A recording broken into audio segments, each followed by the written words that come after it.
নমস্কাৰ প্ৰিয় দৰ্শক, মই ইন্দ্ৰাণী আপোনালোক আটাইকে পুনৰ এবাৰ মোৰ পাকঘৰত স্বাগতম জনাইছোঁ।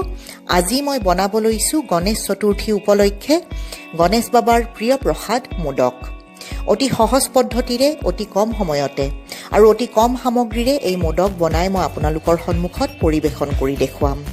গণেশ বাবাৰ প্ৰিয় প্ৰসাদ মোদকৰ ৰেচিপিটো চাই আপোনালোকে নিশ্চয় ভাল পাব, গতিকে ভিডিঅ'টোৰ তলত লাইক এটা দিবলৈ নাপাহৰিব। আৰু যদিহে এতিয়ালৈকে মোৰ চেনেলটো আপোনালোকে ছাবস্ক্ৰাইব কৰা নাই, এইমাত্ৰ ছাবস্ক্ৰাইব কৰি লওক আৰু ওচৰত থকা বেল আইকনটোও দবাই দিব, যাতে মই আপলোড কৰাৰ লগে লগে ৰেচিপিবোৰ আপোনালোকে গম পাই যায় আৰু চাব পাৰে। আহক প্ৰিয় দৰ্শক, দৰকাৰী সামগ্ৰীখিনি চাই লওঁ আৰু মোদক সহজে কেনেকৈ বনাব পাৰি এই পদ্ধতিটোও চাই লওঁ আহক।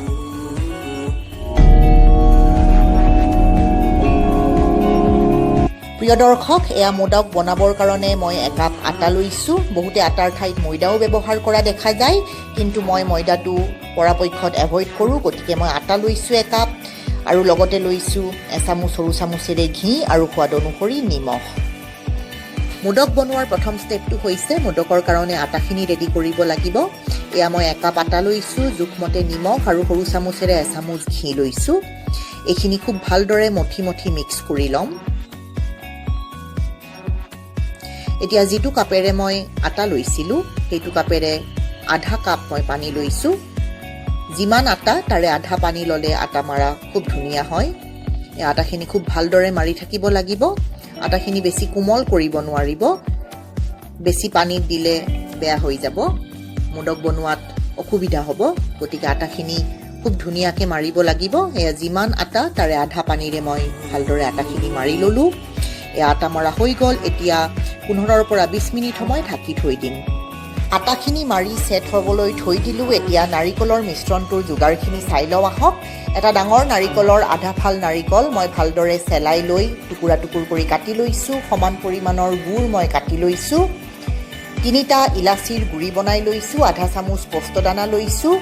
8-10টা বাদাম মিহি মিহিকৈ কাটি লৈছোঁ। 8-10টা কাজু মিহি মিহিকৈ কাটি লৈছোঁ আৰু এয়া লৈছোঁ সৰু চামুচেৰে টিস্পুনেৰে এচামুচ ঘি। এটা গ্ৰাইণ্ডাৰ লৈ ল'ম। নাৰিকলৰ টুকুৰাখিনি গ্ৰাইণ্ড কৰি ল'ব লাগিব ভালদৰে।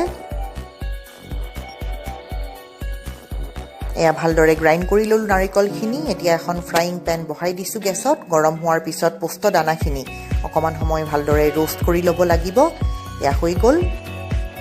পোস্তদানাখিনি নমাই থৈ এচামুচ ঘি ভালদৰে মেল্ট কৰি ল'ম। ঘিখিনি গৰম হোৱাৰ পিছত ইয়াতে প্ৰথমতে ইলাচি পাউডাৰখিনি দি পেলাই ভাজি ল'লোঁ। এতিয়া গ্ৰাইণ্ড কৰি থোৱা নাৰিকলখিনি ইয়াতে যোগ কৰি দিম। গেছটো একদম চিমত থ'ম আৰু নাৰিকলখিনি ভালদৰে লৰাচৰা কৰি 5 মিনিট সময় ভাজি ল'ম।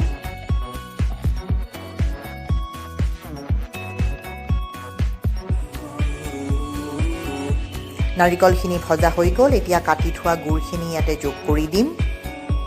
গুড়খিনি ভালদৰে মেল্ট হোৱালৈকে ভাজি থাকিব লাগিব। প্ৰায় 5 মিনিট সময় ভাজিব লাগিব। গুড়খিনি ভালদৰে মেল্ট হৈ যাব। নাৰিকলৰ লগত ভালদৰে মিক্স কৰি দিম। গেছটো মই মিডিয়ামতে থৈছোঁ। এতিয়া এইখিনি সময়তে ৰোষ্ট কৰি থোৱা পোস্তদানাখিনি, কাটি থোৱা সৰু সৰুকৈ কাটি থোৱা কাজু আৰু সৰু সৰুকৈ কাটি লোৱা বাদামৰ টুকুৰাখিনি এতিয়া দি ভালদৰে মিক্স কৰি ল'ম। এয়া হৈ গ'ল। গেছটো বন্ধ কৰি দিম। এতিয়া এখন প্লেটত এইখিনি উঠাই থৈ দিম আৰু ঠাণ্ডা হ'বৰ কাৰণে থৈ দিম।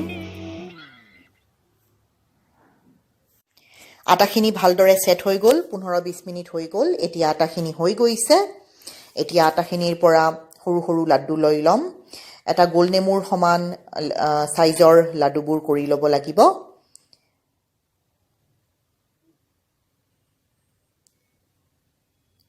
এতিয়া এটা এটা লাড্ডু লৈ পেলাই পেৰাৰ আকৃতি দি বেলাৰ আৰম্ভ কৰিম। আটা বা ময়দা লগাই ল'ব নোৱাৰিব, সেইকাৰণে মই আটা মাৰাৰ সময়তে খুব এটা বেছি পানী দি কোমল কৰি লোৱা নাই। আপোনালোকক কৈছোঁ আটাখিনি কনচিষ্টেঞ্চিটো খুব ভাল হ'ব লাগিব। এয়া চাওক, লুচিখন হৈ গ'ল। সৰু লুচিৰ আকৃতিত বেলি ল'লোঁ। এতিয়া টিস্পুনেৰে এচামুচ নাৰিকলৰ মিশ্ৰণটো মাজত দি পেলাই এতিয়া সুন্দৰ আকৃতিত এইদৰে এয়া চাওক, দুটা আঙুলিৰে এনেকৈ চেপি চেপি প্লেটছ বনাব লাগিব। এনেকৈ ভালদৰে ভাজবোৰ কৰি দিব লাগিব। এটা টোপোলাৰ আকৃতি হৈ গৈছে, এয়া চাব পাৰিছে। এতিয়া লাহেকৈ ওপৰৰ পিনে উঠাই আনিম আৰু খুব ভালদৰে মুখখন এইদৰে চিল কৰি দিব লাগিব।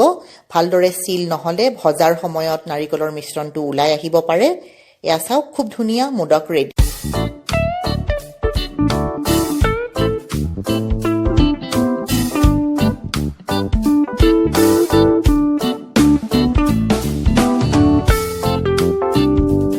প্ৰিয় দৰ্শক, মই দোৱা আটাখিনিৰে মই একাপ আটা লৈছিলোঁ। 8টা মোদক ৰেডি হৈছে, আপোনালোকে চাব পাৰিছে।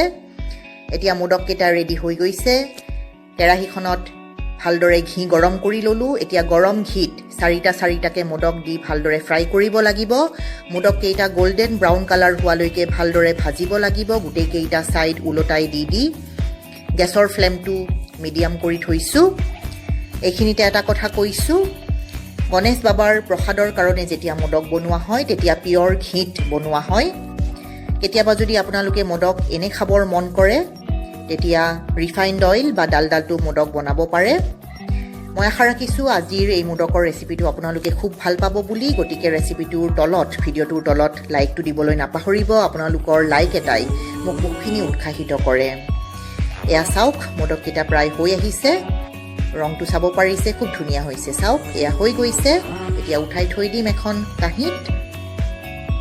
প্ৰিয় দৰ্শক, এয়া মোদক বনাই মই আপোনালোকৰ সন্মুখত পৰিৱেশন কৰি দেখুৱাইছোঁ। আপোনালোকে দেখিলে পদ্ধতিটো অতি সহজ। আজি এই গণেশ চতুৰ্থীৰ শুভক্ষণত সোনকালে এই মোদক বনাওক, গণেশ বাবাৰ ওচৰত পৰিৱেশন কৰক, নিজে ইয়াৰ জুতি লওক আৰু খাই কেনেকুৱা পালে কমেণ্ট এটা কৰি জানিবলৈ নিশ্চয় দিব। আজি সময় উলিয়াই আপোনালোকে মোৰ এই ৰেচিপিটো চালে অশেষ ধন্যবাদ। পুনৰ লগ পাম অতি সোনকালে আৰু এটা নতুন ৰেচিপিৰ সৈতে। ধন্যবাদ।